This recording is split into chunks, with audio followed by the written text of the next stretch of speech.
Well, we turned out to be thankful that the rain chances plowed on through as they did throughout the morning hours because of two reasons. One, we didn't have to deal with any severe weather. Sure enough, though, we did have to deal with quite a bit of lightning as these storms worked on through, and some pockets of moderate to heavy rain, which actually led to some flash flooding in a few spots north of Joplin. But on the rain totals from yesterday and today all together, about an inch on average, but you can see where the heavier pockets pretty much lined up from about Chanute, Pittsburgh, Mount Vernon, and points to the north and east, especially near Nevada. That's where we had some flash flooding earlier this morning, but the afternoon, after all the rain cleared out, was pretty good for us. After dropping back near 70, we actually topped out in the upper 80s. In fact, let me show you the numbers because we did go back into the lower 90s yesterday. We hung out during most of the overnight in the lower 80s, and as the rain plowed through Joplin Regional, it tanked the numbers down to 70 by 7 a.m.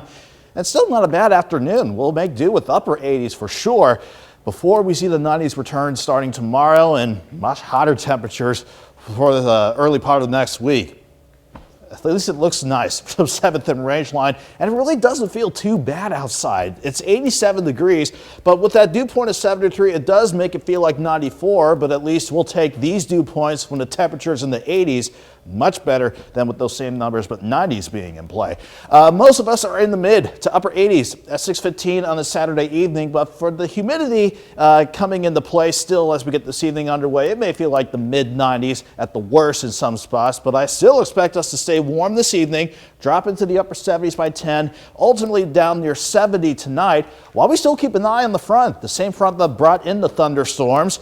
But you can see, like all those thunderstorms, they are long gone, but you know how we have storms developing out in western parts of Oklahoma and the Texas Panhandle. That's on the tail end of the front. That's ready to, believe it or not, lift back to the north as we wrap up the weekend tomorrow because, again, the upper low that brought the front in, it's north of Winnipeg now up in Canada. So that's all in favor of this upper level ridge to the south to really start building in.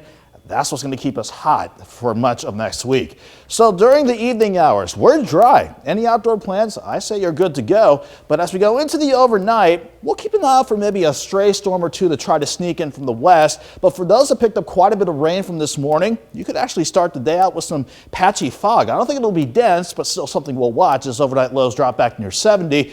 And then as the front lifts back north during the day tomorrow, I would not be surprised if we had a stray storm or two during the afternoon. But 70 in the morning, 86 by noon, and unfortunately we'll have to head back near 93 for Sunday afternoon. Mid 90s, about 96 for Monday as that upper ridge builds in. And notice how it sits right on top of the region for Wednesday and the Thursday. That will keep highs in the upper 90s.